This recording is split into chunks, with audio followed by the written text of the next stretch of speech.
Bismillahirrahmanirrahim. Assalamualaikum warahmatullahi wabarakatuh. Kembali lagi di channel Bayu Arifianto.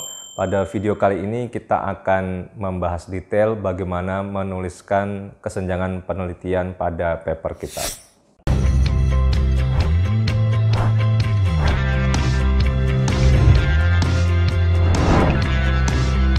Jadi kesenjangan penelitian ini merupakan hal yang penting untuk kita tuliskan selain kedua hal yang lain, yaitu novelty dan motivasi. Nah, dalam kesenjangan penelitian ini, kalau kita ingin mempublikasikan pada jurnal internasional, tentunya kita harus mencari kesenjangan yang levelnya juga internasional. Ini yang perlu diingat. Dan kedalamannya dari gap tersebut yang harus memberikan kontribusi baru ke ilmu pengetahuan yang sudah ada. Bagaimana kita bisa mencarinya? Untuk mencari ini kita sudah membahas di video sebelumnya. Anda bisa lihat di link berikut ini. Nah, kali ini kita akan membahas bagaimana menulisnya di jurnal pada 3 jurnal yang akan kita bahas. Yang tentunya tingkatannya berbeda. Ada jurnal yang itu rankingnya A ya, atau mungkin Q1. Ini kita akan bahas nanti secara detail. Kemudian ada juga yang levelnya C ya, atau mungkin Q2, Q3, dan ada yang jurnal multidisiplin.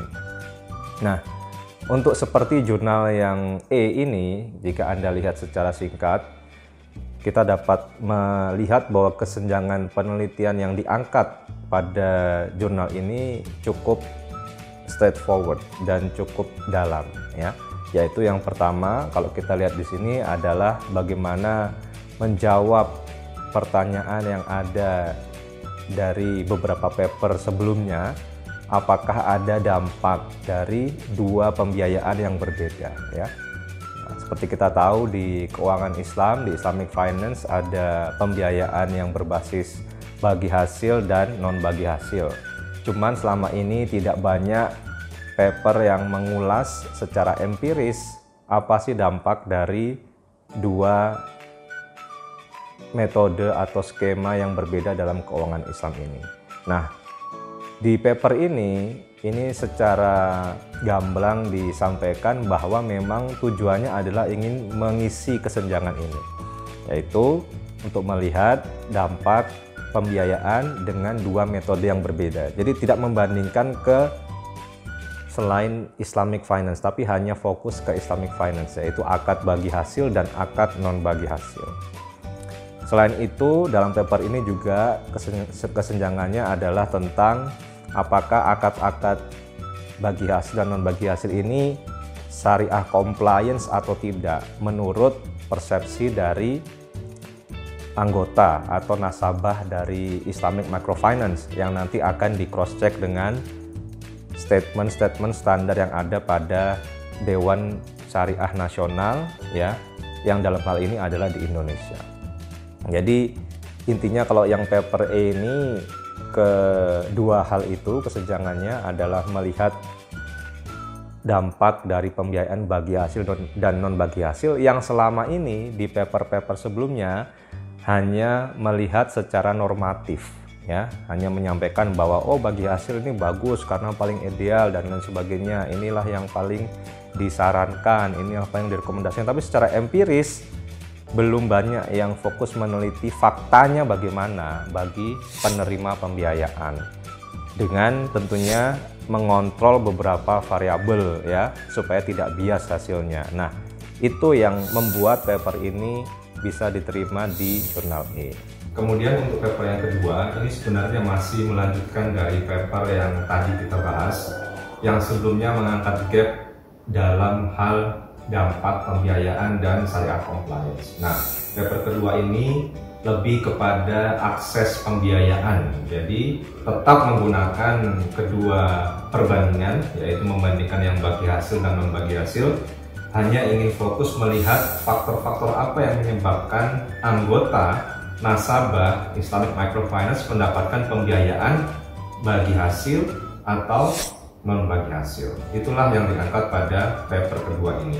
Selain itu, di paper kedua ini juga mengangkat tentang kenapa sih masyarakat yang tidak menggunakan Islamic Microfinance alasannya apa ya, kenapa mereka tidak menggunakan mengambil produk atau pembiayaan atau dari Islamic Microfinance ya. Ini kita list juga dan kita tanyakan kepada mereka yang belum menggunakan. Ada yang alasannya tidak tahu, ada yang alasannya tidak mengerti produknya. Nah, ini tentunya kalau kita hubungkan dengan kontribusi, berarti nanti bagi para pelaku mereka harus masif mensosialisasikan, terutama terkait item-item yang menjadi alasan sebab non-responden atau non-klien belum menggunakan Islamic Microfinance. Jadi paper kedua ini ada dua, kesenjangannya sama. Yang pertama adalah tentang accessibility, jadi aksesibilitas klien atau anggota nasabah menggunakan Islamic Microfinance, faktor-faktor apa yang menyebabkan ya, membandingkan antara bagi hasil dan non bagi hasil. Yang kedua, mencari sebab kenapa masyarakat masih ada yang belum menggunakan Islamic Microfinance. Itu yang diangkat pada paper kedua. Kemudian di paper yang ketiga ini kita lebih melihat faktor yang menyebabkan pembiayaan bermasalah ya pada Islamic Microfinance, termasuk juga memasukkan faktor di dalamnya, variabel di dalamnya adalah tentang akad bagi hasil dan non bagi hasil. Jadi sebenarnya ini masih dalam satu rangkaian, cuman memang sebelumnya mungkin belum banyak yang meneliti dengan model empiris, mulai dari tadi dampak pembiayaan, kemudian aksesibilitas, syariah compliance, kemudian alasan sebab tidak menggunakan, dan juga yang terakhir tentang pembiayaan bermasalah pada Islamic Microfinance. Memang yang terakhir ini, paper yang terakhir ini bukan pada jurnal yang bagus ya, tapi ini masih diterbitkan oleh Elsevier dan memang dari skripsi mahasiswa ya, dari skripsi mahasiswa yang tentunya kita tahu banyak keterbatasan, tapi kami rombat ya, kami reworking, kemudian disubmit ke jurnal yang multidisiplin. Nah, ini yang ada di paper ketiga. Jadi melihat faktor-faktor yang menyebabkan pembiayaan bermasalah pada Islamic Microfinance, terutama di Indonesia, dengan mengambil satu studi kasus ya, pada case pada salah satu Islamic Microfinance. Untuk kesimpulannya, bagaimana kita bisa mencari kesenjangan penelitian adalah yang pertama, kalau kita mau publish di jurnal internasional, berarti kita harus mengangkat gap di penelitian yang ada sekarang dari jurnal-jurnal internasional. Dan secara internationally, paper kita itu atau kesenjangan yang kita angkat itu masih bisa masuk ya. Nah, itu yang pertama. Yang kedua, kita bisa saja men-challenge paper yang sudah ada. Misalnya paper A menemukan bahwa ini berdampak signifikan, positif. Nah, kita men-challenge, menurut kita, hipotesis kita bisa jadi tidak. Nah, kita kemudian men-challenge paper itu dari jurnal yang bagus untuk kemudian kita submit ke jurnal internasional.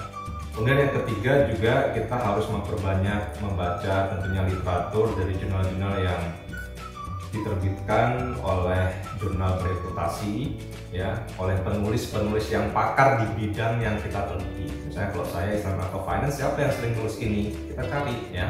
Kemudian dia ngangkat tema apa aja sih. Nah, bisa kita kelompokkan. Oh, dia tentang lebih ke empiris, lebih ke dampak, lebih ke ini dan lain sebagainya. Si B misalnya ke yang lain ya, fokusnya. Nah, ini bisa kita angkat. Kemudian nanti kita saat bercerita di bab 1 itu bisa mengupas ya, bahwa penelitian selama ini sudah sejauh ini oleh si A, oleh si B, oleh si C ya, fokusnya ke sini, namun masih sedikit yang fokus ke bidang ini, sehingga ini perlu untuk diangkat. Baru yang motivasi di atasnya, kenapa sih kita perlu meneliti ini ya, saling berkesinambungan, saling beririsan, sehingga membentuk tadi motivasi, research gap dan novel. Oke, itu sukses untuk Anda semua yang sedang mengerjakan penelitian. Semoga bisa dipublish di jurnal yang bereputasi. Saya akhiri, terima kasih. Wassalamualaikum.